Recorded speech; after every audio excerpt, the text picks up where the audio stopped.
অথচ এই মুখ্যমন্ত্রী তিনি এমন একজন প্রাতিষ্ঠানিক পদে বসে থাকার পরেও একটা জঙ্গি সংগঠন থেকে যখন তাকে ওপেন আহ্বান জানানো হয় আমাদের সাথে মার্চ করে যান, ভারতবর্ষ থেকে আপনারা মুক্ত হয়ে আসুন, আমরা একটা নতুন বাংলাদেশ তৈরি করি। অতএব আমি বাংলাদেশের সাথে জুড়ে যাই, এইরকম একটা যেন বার্তা, একটা ইঙ্গিত, একটা ফ্রেন্ড রিকোয়েস্ট দেওয়ার চেষ্টা হচ্ছে বলে আমার।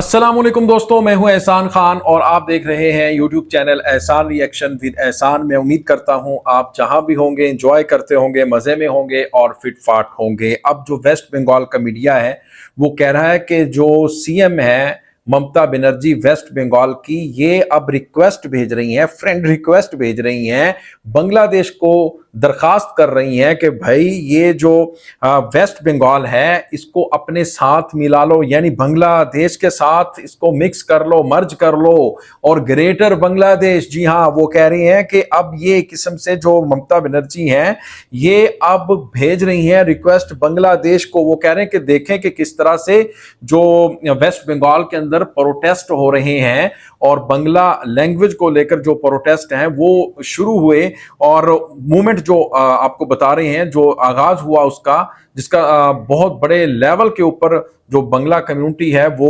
गलियों में सड़कों पर निकल आई।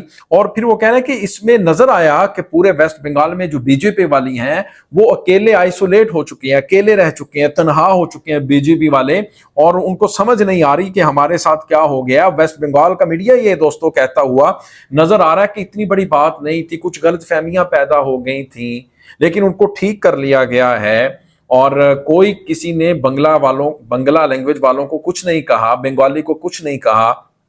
लेकिन ये जो ममता बनर्जी हैं ये आहिस्ता आहिस्ता लॉ चेंज कर रही हैं, कॉन्स्टिट्यूशन वेस्ट बंगाल का तब्दील करना चाहती हैं, चेंज करना चाहती हैं, ताकि वेस्ट बंगाल को बांग्लादेश के साथ मर्ज कर दिया जाए, बांग्लादेश का हिस्सा बना दिया जाए, और ग्रेटर बांग्लादेश का जो ख्वाब है बंगाली कम्युनिटी का उसको ये पूरा करना चाहते हैं। तो दोस्तों इसी के ऊपर एक वीडियो क्लिप है, बहुत इंटरेस्टिंग वीडियो मुझे लग रही है। मेरी आपसे दरखास्त है, हम टाइम वेस्ट नहीं करेंगे, सबसे पहले वीडियो की तरफ बढ़ेंगे, वीडियो देखेंगे, फिर हम इसके ऊपर बात करेंगे। जुड़े रहिएगा आखिर तक, इस वीडियो को जरूर देखिएगा। अगर अभी तक आपने एहसान रिएक्शन को सब्सक्राइब नहीं किया तो जनाब चैनल को भी सब्सक्राइब कर लें और बेल आइकन भी प्रेस कर दें।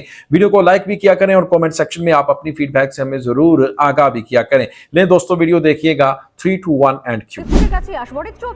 ভয়ঙ্কর অবস্থা, প্রতিদিন যোগ্য অযোগ্য রাস্তায় চুল ছিঁড়ছে। দাগিদের তালিকা এখনো পর্যন্ত পুরো প্রকাশ করতে পারেনি এসএসসি, তার সংখ্যাটা অনেক বড় সিবিআই তথ্য ধরলে। অথচ এই সমস্ত বিষয়, এই সমস্ত ইস্যুগুলো কোথাও কোনো গুরুত্ব নেই।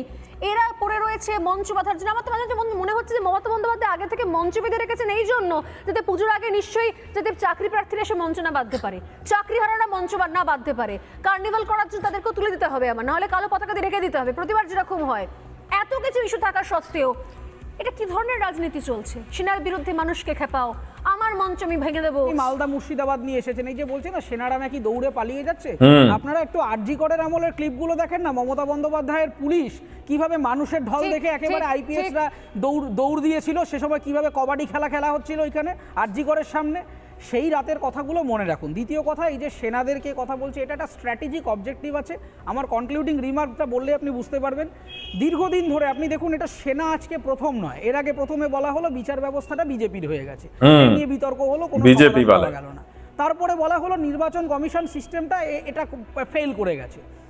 মানে ক্রমাগত আপনি যদি দেখেন যে ভারতবর্ষের গণতান্ত্রিক সিস্টেমের যে কোনো পিলারকে একটা কন্ট্রোভার্সিয়াল জায়গায় দাঁড় করিয়ে দেওয়া হলো। কখনো রাষ্ট্রপতিকে প্রশ্ন করা, কখনো ইলেকশন কমিশনকে নালিফাই করে দেওয়া, কখনো কোর্টকে ইন কোয়েশ্চেন ফেলে দেওয়া, সব কিছু দিয়ে এমন একটা ইমেজ তৈরি করবার চেষ্টা যে মমতা বন্দ্যোপাধ্যায় যা করছেন এবং বাংলার বিধানসভায় তৃণমূল কংগ্রেস যা করছে সেটাই একমাত্র ঠিক, আর সারা ভারতবর্ষে যা হচ্ছে সব ভুল হচ্ছে। অথচ এই মুখ্যমন্ত্রী তিনি এমন একজন প্রাতিষ্ঠানিক পদে বসে থাকার পরেও একটা জঙ্গি সংগঠন থেকে যখন তাকে ওপেন আহ্বান জানানো হয় আসুন আমাদের সাথে মার্চ করে যান, ভারতবর্ষ থেকে আপনারা মুক্ত হয়ে আসুন, আমরা একটা নতুন বাংলাদেশ তৈরি করি। ফলে আপনারা যেটাকে নন ইস্যু ভাবছেন, আমি মনে করছি এটা একটা বৃহত্তর ইস্যু, ভারতবর্ষের কনস্টিটিউশনাল ইমার্জেন্সির দিকে নিয়ে যাওয়ার একটা ইস্যু। সমস্ত ভারতবর্ষের সাংবিধানিক প্রেক্ষাপটগুলোকে প্রশ্নের মুখে এনে একমাত্র আমি একমাত্র একা এবং অদ্বিতীয়, আমি যা বলছি সেটাই ঠিক এবং ভারতবর্ষের কোনো আইন শৃঙ্খলা নেই, অতএব আমি বাংলাদেশের সাথে জুড়ে যাই, এইরকম একটা যেন বার্তা, একটা ইঙ্গিত, একটা ফ্রেন্ড রিকোয়েস্ট দেওয়ার চেষ্টা হচ্ছে বলে আমার মনে হয়। तो दोस्तों, आपने ये वीडियो देखी है किस तरह से वो कह रहे हैं कि जो ममता बनर्जी है ये कॉन्स्टिट्यूशन चेंज करना चाहती है, क्योंकि उन्होंने कुछ दिन पहले बिल भी पेश किया है वेस्ट बंगाल की पार्लियामेंट के अंदर। वो तो खैर उन्होंने पेश किया था कि ये हमारे साथ नारवा सलूक अपनाया जा रहा है और हमारे साथ जिस तरह से मिसबिहेव किया जा रहा है जो बंगला कम्युनिटी है वेस्ट बंगाल में रहने वाली, इसलिए उन्होंने वो बिल पेश किया था दिल्ली के खिलाफ।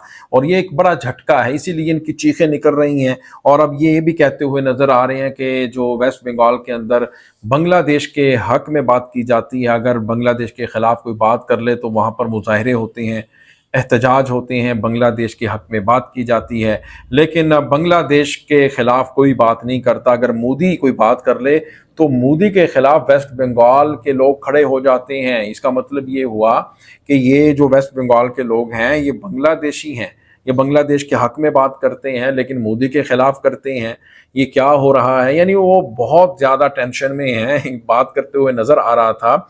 लेकिन दोस्तों, मेरा भी एक सवाल है, वो ये है कि देखें कि आप लोगों ने ये बंगला कम्युनिटी को, वेस्ट बंगाल के रहने वाले जो लोग हैं, उनको स्टेज पर कौन लेकर आया है? ये खुद लेकर आए हैं अंधभक्त, ये गोबर भक्त, ये मोदी भक्त, ये बीजेपी वाले। ये तो अच्छा, इन्होंने तो समझ रखा था आरएसएस के गुंडों ने कि भाई हम प्रेशराइज करेंगे, हम बंगला की इंसल्ट करेंगे, बंगला भाषा की इंसल्ट करेंगे, जिससे बांग्लादेश के खिलाफ हो जाएंगे वेस्ट बंगाल के लोग। इन्होंने सियासत करने की कोशिश की थी, बेसिकली इन्होंने इसके ऊपर सियासत खेलने की कोशिश की थी ना, लेकिन वो मुकम्मल तौर पर नाकाम हो चुके, क्योंकि भाई सोशल मीडिया का दौर है और वहाँ के जो लोग हैं वो समझदार हैं।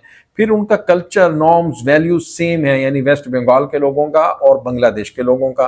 उनको पता है कि भाई वो जो बांग्लादेशी हैं वो हमारे साथ प्यार करते हैं, नफरत नहीं करते, लिहाजा वो बीजेपी वालों की बातों में नहीं आए। वो मोदी भक्त, जो गोबर भक्त हैं, अंत भक्त हैं, उनकी बातों में नहीं आए, बल्कि उन्होंने हकायक, जो हकीकत है, जो रियलिटी है, उसको देखा। फिर उसके बाद उन्होंने डिसीजन लिया, फैसला किया। असल में चीखें ये हैं कि वो कह रहे हैं कि अब रिक्वेस्ट की जा रही है बांग्लादेश को भी अपने साथ मिला लो हमें, यानी वेस्ट बंगाल को बांग्लादेश के साथ मर्ज करना चाहती हैं ममता बनर्जी। ये है इनका प्लान। ये मैं नहीं कह रहा भाई, ये वेस्ट बंगाल के एनालिस्ट कह रहे हैं, वेस्ट बंगाल जो मोदी भक्त हैं वो कह रहे हैं, वेस्ट बंगाल का कुछ जो गोदी मीडिया है वो इसके ऊपर डिस्कशन करता हुआ नजर आ रहा है। और वो ये भी कह रहे हैं कि देखें, जो ममता बनर्जी हैं किस्म से, ये तो हमें बांग्लादेश की एजेंट लगती हैं। और भाई आप उनको अलग कर रहे हैं अपने मुल्क से, आप वेस्ट बंगाल के लोगों को ये कह रहे हैं कि आप तो बांग्लादेशी हो, तो फिर बेचारे और क्या कहें? वो अपने आप को बांग्लादेशी ना कहें तो और क्या कहें? आप खुद कह रहे हैं, जब उनको हुकूमत कह रही है, दिल्ली पुलिस कह रही है, दिल्ली वाले बांग्लादेशी जो बंगला बोलने वाले, बंगला भाषा बोलने वाले लोग हैं, वेस्ट बंगाल के जो रहायशी हैं, जो वहाँ के सिटीजन हैं, तो इंडियन उनका शनाख्ती कार्ड है और फिर राशन कार्ड है, उधार कार्ड है उनके पास। आप उनके ऊपर आरोप लगाते हो भाई ये बांग्लादेशी, इनको धकेल दो बांग्लादेश में। ये कितना बड़ा जुल्म है, नाइंसाफी है। दोस्तों, आपका क्या कहना है इस वीडियो के बारे में बताइएगा कमेंट सेक्शन में। मिलेंगे आपसे नेक्स्ट वीडियो में, तब तक के लिए अल्लाह हाफिज।